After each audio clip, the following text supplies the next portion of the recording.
ගෙවල් වල ප්‍රශ්න ගොඩක් අඩුයි කටවහගෙන එක ඉන්නවනේ. එකක් කිව්වොත් අනිත් පැත්තෙන් 60ක් විතර කියන්නේ නැද්ද අපේ ගෙවල් වල? කොහෙද සමතය? කොහෙද මෛත්‍රිය?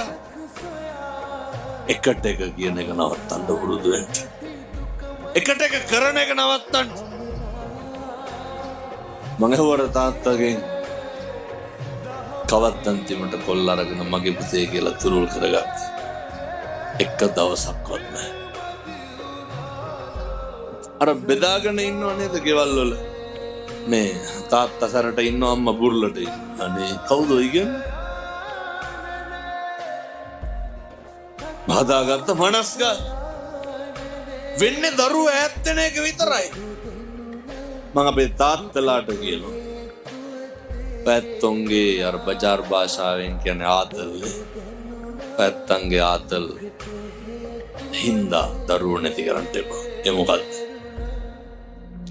දරුවොත් එක්ක බත් කටක් කාලා බුදිය ගන්න තියෙන වෙලාව කොහෙවත් යන්නේ උන් එක්ක බොණ්ඩ දා ගන්න එපා. බිරිඳයි දරුවෝ එක්ක ගෙදර ඉන්න තියෙන වෙලාව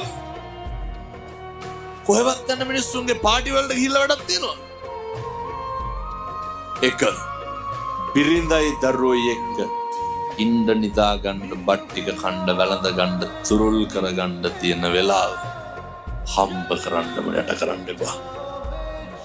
මේව නම් පුරුදු වෙන්න වෙනවා පින්නතුනේ. මේවා පුරුදු වෙන්නේ නැතුව නේ කටින සිවුර කිල්ලක් වැඩක් තියෙනවා.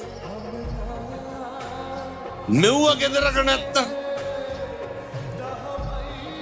චෛත්‍ය ගෙඩි පිටින් කිල්ලක් වැඩක් තියෙනවා. මේවා තියෙන්න ඕන පින්නතුනේ. ගෙදරක ආදරය තියෙන්න ඕන. ගෙදරක ව්‍යාපාදේ නැති කරන්න පළමු තැන ගෙදර වෙන්න ඕන.